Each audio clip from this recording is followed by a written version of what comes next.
لا إله إلا هو العزيز الحكيم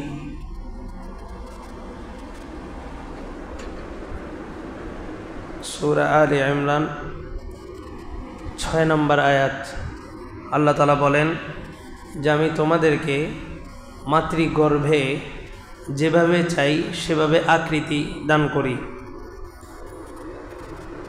লা ইলাহা ইল্লা হুয়াল আজিজুল হাকিম, তিনি এমন সত্তা, এমন ইলাহ, এমন সত্য মাবুদ যিনি ব্যতীত আর কোনো মাবুদ নেই। হুয়াল আজিজুল হাকিম, তিনি মহা শক্তিশালী এবং প্রজ্ঞাবান। আল্লাহ বলেন আমি মাতৃগর্ভে আকৃতি দান করি। আল্লাহ এই শব্দটা না বইলা সরাসরি বলতে পারতেন যে তোমাদেরকে আকৃতি দান করি। আমাদের আকার আকৃতি সব কিছু তো আল্লাহই দান করেন, তাহলে আল্লাহ এই কথা না বলে বলছেন মাতৃগর্ভে দান করি। এতে বোঝা যায় যে মানুষ তার আকৃতি নিজে নিজে পরিবর্তন করতে পারবে, কিন্তু মাতৃগর্ভে যে আকৃতিটা দেওয়ার সেটা কে দেন? আল্লাহ তাআলা দেন। মাতৃগর্ভে কারো কোনো অধিকার নাই, কারো কোনো হস্তক্ষেপ নাই, সেখানে আল্লাহ তাআলা বাচ্চাকে ওইভাবেই লালন পালন করেন। একটা ইন্টারেস্টিং বিষয় হলো আমাদের সমাজের একটা টেন্ডেন্সি হাসপাতালগুলার, সেটা হলো বাচ্চা সিজার করা। বাচ্চা সিজার করলে 40 থেকে 45 হাজার টাকা হাসপাতালওয়ালাদের এটা লাভ হয়। পক্ষান্তরে একটা বাচ্চা যদি সিজার না করে যদি নর্মাল ডেলিভারি হয়, তাহলে হাসপাতাল কর্তৃপক্ষের 5 থেকে 6 হাজার টাকা, এর বেশি লাভ হয় না। এই কারণে যে কোনো হাসপাতাল, যত বড় বড় হাসপাতাল হোক, যত নামি দামি হাসপাতাল হোক, সবাই চায় সিজার। আর বাচ্চার মাকে এভাবেই বোঝানো হয় একটা সিজার আর কি, এটা কিছুই না, এটা তোমার জন্য আরো সহজ, বাচ্চা ডেলিভারিটা সহজ। কিন্তু একটা সিজারের মাধ্যমে একটা মানুষ পঙ্গু হয়ে যায়, তার শারীরিক ফিটনেসটা আর আগের মতো থাকে না। এর চাইতে বড় বিষয় হলো এই যে পেট কাইটা বাচ্চা বের করা, সিজার করা, এটা একটা কিয়ামতের একটা আলামত। রাসূলুল্লাহ সাল্লাল্লাহু আলাইহি ওয়াসাল্লাম বলেন শেষ জামানায় নারীদের পেট কাটা হবে। কত স্পেসিফিকভাবে বলে দিয়েছেন শব্দটা, যে শেষ জামানায় নারীদের পেট কাটা হবে। এই হাদিসের উপরে যদি গবেষণা করেন তো দেখবেন যে এটা সিজার ছাড়া আর কোনো জায়গায় এই হাদিসটা ফিট করা যাবে না। সিজারের মাধ্যমেই একজন নারীর পেট কাটা। একজন বড় বিশেষজ্ঞ ডাক্তার, বাংলাদেশের নাম করা, তো উনি একটা মহিলা সিজার করছেন। সিজার করার পর দ্বিতীয় বাচ্চা যখন আবার কনজিউম করছে নিচে, তো ওই ডাক্তারের কাছে আবার গেছে। যাওয়ার পরে ওই ডাক্তার রিপোর্ট দেখে বলতেছে বাচ্চা সব কিছু ঠিকঠাক আছে, বাচ্চা নর্মাল ডেলিভারি হবে। তো বলে যে আমার আগের বাচ্চা তো সিজারে হয়েছে। সাধারণত একটা বাচ্চা সিজারে হইলে পরেরটা নর্মালে নেওয়ার প্রসেস থাকে না, বা ওরা রাখে না। ওরা চায় যে একটা যেহেতু সিজার হয়েছে আরেকটাও কিছু হোক, সিজারে হোক। সিজারে সম্ভবত আমাদের বাংলাদেশের নারীদের ফিটনেস অনুযায়ী সর্বোচ্চ গেলে 2টা নিতে পারবে সিজারে, এরপরে নিতে পারবে না। ডাক্তারের রিপোর্ট দেখে বলতেছে আপনার আগের বাচ্চা সিজারে কোন বেকুবে করছে, কাজে আপনার তো সব কিছু ঠিক আছে। তো ওই মহিলা বলতেছে আগের বার সিজার আপনার কাছেই করাইছে। যে ডাক্তার রিপোর্ট দেখে বলতেছে আপনার সব ঠিক আছে, কোন বেকুব আপনারে সিজার করাইছে। তো ওই মহিলা বলতেছে যে আমি আগের বার আপনার কাছেই দেখাইছি, আপনিই আমার বাচ্চা সিজার করছিলেন। আর আল্লাহ তাআলা বলেন, হাদিসটা কত সুন্দর।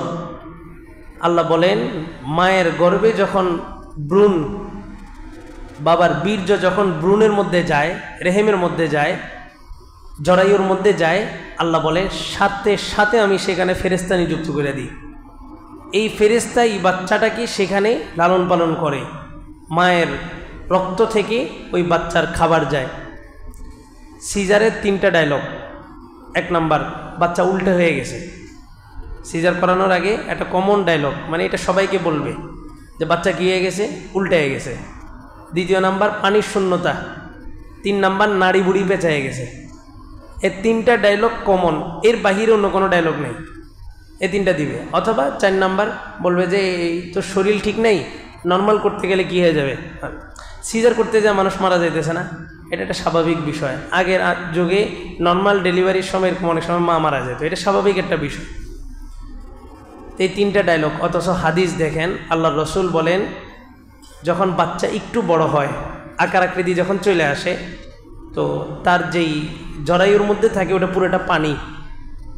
রাসূল বলেন এই বাচ্চা যেন পানির মধ্যে ডুইবা না যায়, ওইখানে আরেকজন এক্সট্রা ফেরেশতা নিযুক্ত করা হয়, যার দায়িত্ব হলো মা যখন কাইত হয় এই বাচ্চাটাকে ফেরেশতা আস্তে করে মাথাটা উপরের দিকে রাখে যাতে পানিতে না ডুবে।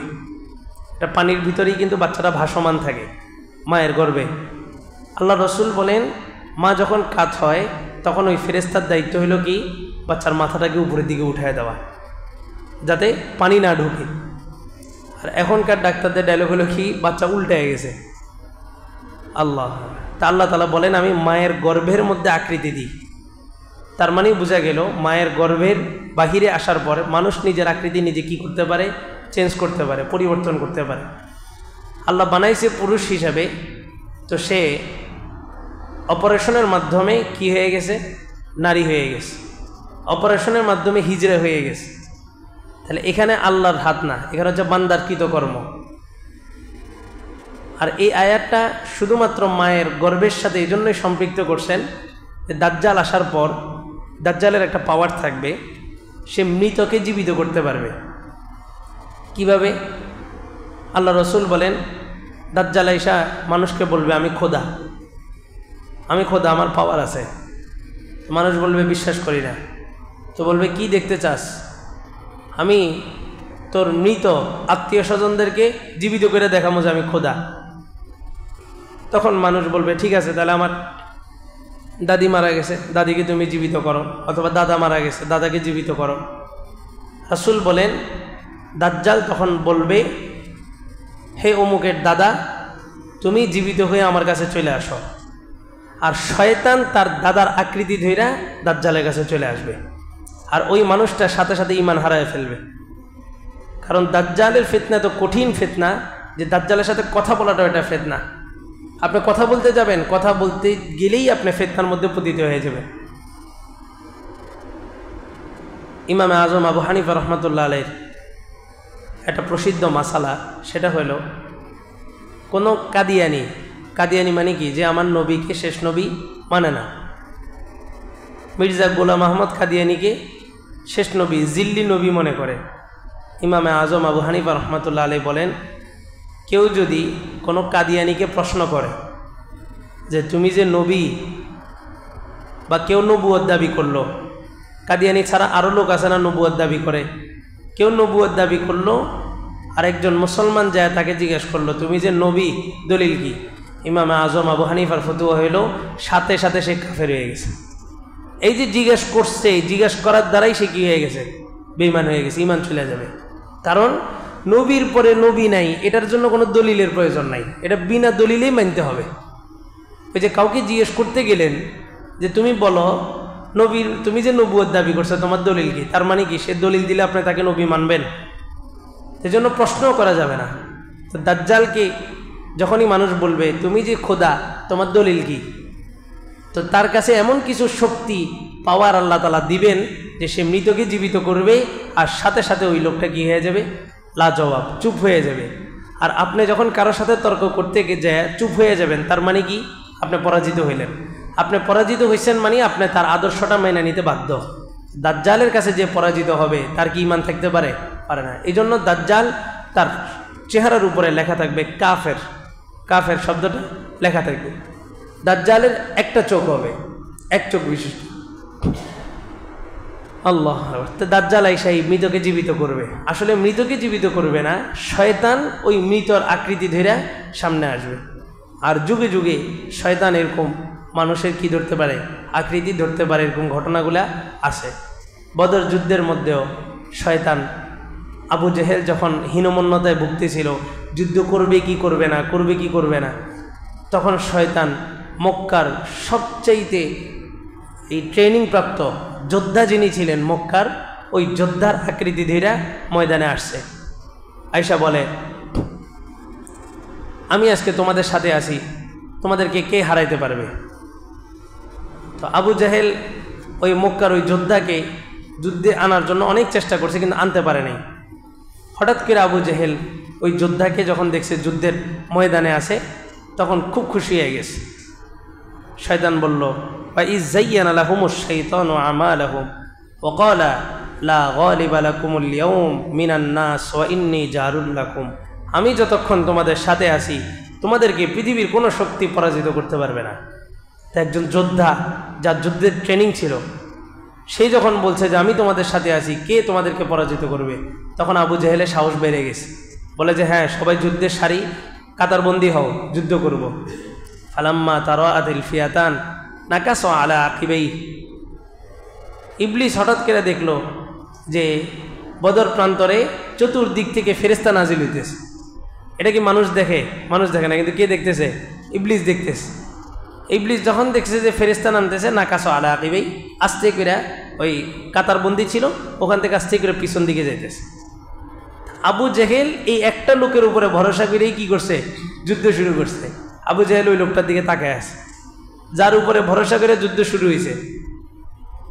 নাকাসু আলা আকিবাই যখন চলে যেতেছে, আবু জাহেল পিছন দিয়ে দৌড় হয়ে গেছে, যা হাত ধরছে। কি মিয়া, কই যাও? কয় ওয়াকালা ইন্নী বারিউম মিনকুম, আমি তোমাদের সাথে নাই।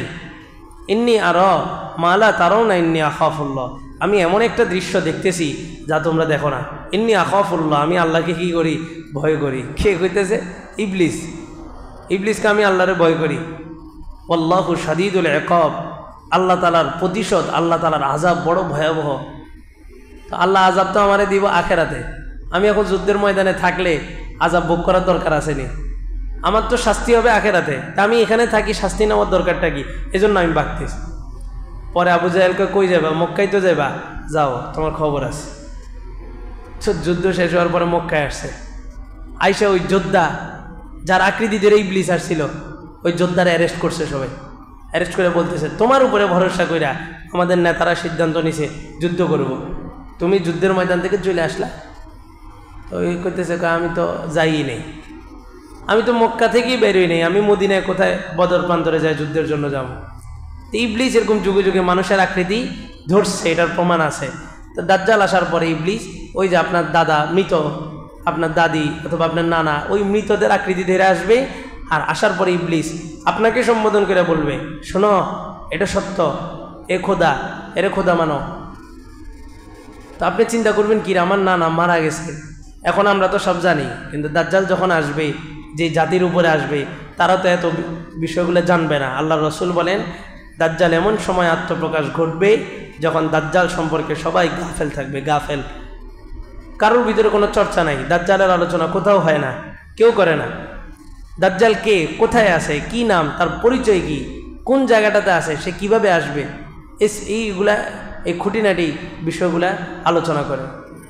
আপনি যখন দেখবেন যে আপনার মৃত নানা মারা গেছে, মানে কি, তার সামনে সত্য স্পষ্ট, যে লোকটা দুনিয়া থেকে চলে গেছে তার সামনে সত্য মিথ্যে স্পষ্ট হয়ে গেছে না।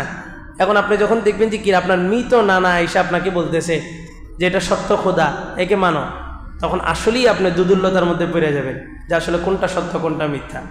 রাসূল বলেন, দাজ্জালের ডাইন হাতের মধ্যে থাকবে জান্নাত, বাম হাতে থাকবে জাহান্নাম। রাসূল বলেন, তার জান্নাতটাই হবে জাহান্নাম, তার জাহান্নামটাই হবে জান্নাত।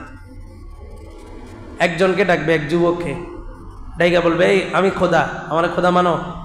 বলে যে না, তোমার খোদা মানি না। আল্লাহ রসুল বলেন, দাজ্জাল তার দুইটা পা এভাবে ধরবে, ধইরা এভাবে দুই দিকে টান দিবে। একটা জীবিত মানুষ, ওই যুবক জীবিত, একটা দুইটা টান দিবে, ওই জীবিত মানুষটা দাজ্জালের টানের সাথে দ্বিখণ্ডিত হয়ে যাবে, দুই টুকরে হয়ে যাবে। ইমান কি মজবুত থাকবে, তাকে আবার জোড়া লাগাবে দাজ্জাল, জোড়া লাগাবে, জোড়া লাগায় বলবে, তোমাকে মারছিও আমি, জীবিত করছি আমি, বলো আমাকে খোদা মানো কিনা।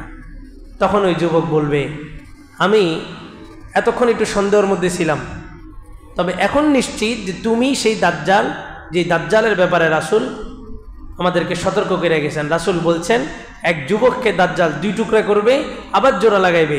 কিন্তু আমি জানতাম না যে ওই যুবকটা, ওই সৌভাগ্যবান যুবক আমি সাক্ষ্য দিতেছি তুমি হচ্ছ দাজ্জাল, তুমি হচ্ছ কাফের, তুমি চিরস্থায়ী জাহান্নামী, তোমাকে মানার কোনো প্রশ্নই আসে না। তখন দাজ্জাল তাকে তার জাহান্নামে নিক্ষেপ করবে, দাজ্জালের জাহান্নামে। আল্লাহর রাসূল বলেন তার জাহান্নামে নিক্ষেপ করবে, মূলত সে কোথায় যায় পড়বে? জান্নাতে যায় পড়বে। কারণ দাজ্জালের জাহান্নামটা হবে জান্নাত, জান্নাতটা হবে জাহান্নাম। আল্লাহ, তো এই আয়াতটা আল্লাহ তাআলা এই মায়ের গর্ভের সাথে সম্পৃক্ত করছেন। মায়ের গর্ভ থেকে আপনাকে আল্লাহ হাত দিছেন, পা দিছেন, চোখ দিছেন, কিন্তু আপনি দুনিয়াতে আসার পর কোনো না কোনো কারণে হাত নষ্ট করছেন, পা নষ্ট করছেন, চোখ নষ্ট করছেন, কিডনি নষ্ট করছেন, নিজের গাফলতির কারণে। মনে রাখবেন এই হিসাবটা আল্লাহর কাছে দিতে হবে। হাদিসের মধ্যে আসছে আল্লাহ তাআলা জান্নাতীদেরকে নতুন একটা আকৃতি দিবে, অবয়ব দিবে, নতুন একটা গঠন দিবে শরীর। কিন্তু পৃথিবীতে কেউ যদি একটা হাত ইচ্ছাকৃতভাবে নষ্ট করে থাকে, সে জান্নাতে যাওয়ার পরেও তার একটা কি থাকবে না? হাত থাকবে না। এটা একটা আমানত, এটা আল্লাহ আপনাকে আমানত দিয়ে পাঠাইছে। শরীরের প্রত্যেকটা পার্টস, কিডনি, বাল্ব, চোখ, নাক, মুখ, সব কিছু আল্লাহর পক্ষ থেকে আমানত। এখন আপনি দুনিয়াবি কোনো কাজে, জিহাদের কাজে হলে তো সেটা ভিন্ন। জাফর রাদিয়াল্লাহু তাআলা আনহু বলছিলাম মাগরিবে, উনি ইসলামের ঝান্ডা পতাকা সমুন্নত রাখার জন্য 2 হাতকে শহীদ করে দিয়েছেন। 2 হাত কেটে গেছে, এরপরে বাহু দিয়ে এটাকে কি করছেন? আঁকড়ে ধরছেন। আল্লাহ রসুল খুব চিন্তিত বসেছিলেন। সাহাবায়ে কেরাম বললেন যে ইয়া রাসূলুল্লাহ, এত চিন্তিত কেন? বলে যে এই যে যুদ্ধে গেছে রোমকদের বিরুদ্ধে, মুসলমানদের সৈন্য ছিল 3000, রোমকরা ছিল 2 লক্ষ। 2 লক্ষর বিপরীতে শুধুমাত্র কত? 3000। আল্লাহ রসুল খুব চিন্তিত, বলে যে আমার পালক পুত্র জায়েদ এই মাত্র শহীদ হইল। এরপর রাসূল বলতেছেন এই তো মাত্র জাফর শহীদ হইল। মানে রাসূলের সামনে জিবরাইল আলাইহিস সালাম চিত্রগুলো উঠায় ধরছেন। হঠাৎ রাসূল একটু মুস্কি হাসি দিলেন। সাহাবায়ে কেরাম বলে যে ইয়া রাসূলুল্লাহ, কী হয়েছে, কী হয়েছে? মানে কোনো সুসংবাদ আছে কিনা? বলে যে জাফরের 2টা হাত শহীদ হয়ে গেছে। আল্লাহ তাআলা সাথে সাথে জাফরকে জান্নাতের মধ্যে দিয়া জাফরকে স্পেশাল 2টা ডানা দিয়ে দিছে। ডানা, এই ডানা দিয়া জাফর জান্নাতে উঠতেছে নগদে। কারণ শহীদের জন্য জান্নাত অপেক্ষা করে না। শহীদ হইতে দেরি, জান্নাতে পৌঁছতে দেরি হয় না। আল্লাহ রসুল তখন জাফর রাদিয়াল্লাহু তাআলা আনহুর নাম দিলেন জাফর আত-তাইয়ার। জাফর আত-তাইয়ার, তাইয়ার মানে তৈরুন, তৈরুন মানে পাখি, আর তাইয়ার মানে ডানা বিশিষ্ট, মানুষের মধ্যে ডানা বিশিষ্ট পাখি। ওনার 2টা হাত শহীদ হয়েছে, আল্লাহ তাআলা 2টা হাতের পরিবর্তে 2টা ডানা দিয়ে দিয়েছেন। তো উনি জান্নাতে উঠতেছেন। আল্লাহ রসুল দেখে মুস্কি হাসি দিলেন। যুদ্ধ চলতেছে তখন। তো যদি আল্লাহর রাস্তায় শহীদ হয় এই হাত পা, এটা অবশ্যই আল্লাহ তাআলা বেনিফিট দিবেন। কিন্তু আপনি ইচ্ছাকৃতভাবে মোবাইল দেখা আপনি চোখ নষ্ট করে ফেলছেন, আপনি খেলতে যায় হাত ভেঙে ফেলছেন, আপনি আরেকজনের সাথে মারামারি করতে যায় পা ভেঙে ফেলছেন, আপনি মিছিলে যায় 2 গ্রুপের মারামারি করে আপনার শরীরের অনেকগুলো জায়গায় ক্ষত বিক্ষত করছেন। মনে রাখবেন এটা আপনি আমানতের খেয়ানত করছেন। আল্লাহ তাআলা আপনাকে জান্নাত দিবে, কোনো না কোনো আমলের কারণে হয়তো জান্নাত দিবে, কিন্তু এই অঙ্গটা আর কি করবে না? ফিল আপ করবে না। এটা দুনিয়াতে আপনাকে আমানত দিছেন, এই আমানত আল্লাহকে হাসরের মাঠে বুঝিয়ে দিতে হবে। তা আল্লাহ তাআলা মায়ের গর্ভে আপনাকে চোখ দিয়েছেন, আপনি দুনিয়াতে আসার পরে চোখ ইচ্ছাকৃতভাবে নষ্ট করছেন, এটার জন্য কি আল্লাহ দায়ী? না। আল্লাহ তাআলা আপনাকে হাত দিয়েছেন, পা দিয়েছেন, অবয়ব দিয়েছেন পুরুষের, আপনি দুনিয়াতে আইসা সার্জারি করে আপনি কি হয়ে গেলেন? নারী হয়ে গেলেন।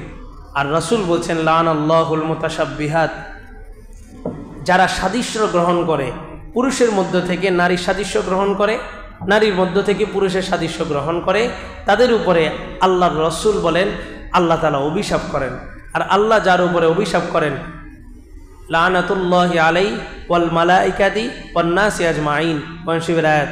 আল্লাহ বলেন আমি যার উপরে অভিশাপ করি, ফেরেশতারা তার উপরে অভিশাপ করে, ফেরেশতা যার উপরে অভিশাপ করে, পৃথিবীর সমস্ত মুসলমান, সমস্ত মানুষ তার উপরে কি করে? অভিশাপ করে। কিন্তু আজকে দেখেন পুরুষ, সুদর্শন পুরুষকে কী দেওয়া হয়েছে? পুরস্কৃত করা হয়েছে। এ কি আসলে পুরুষ?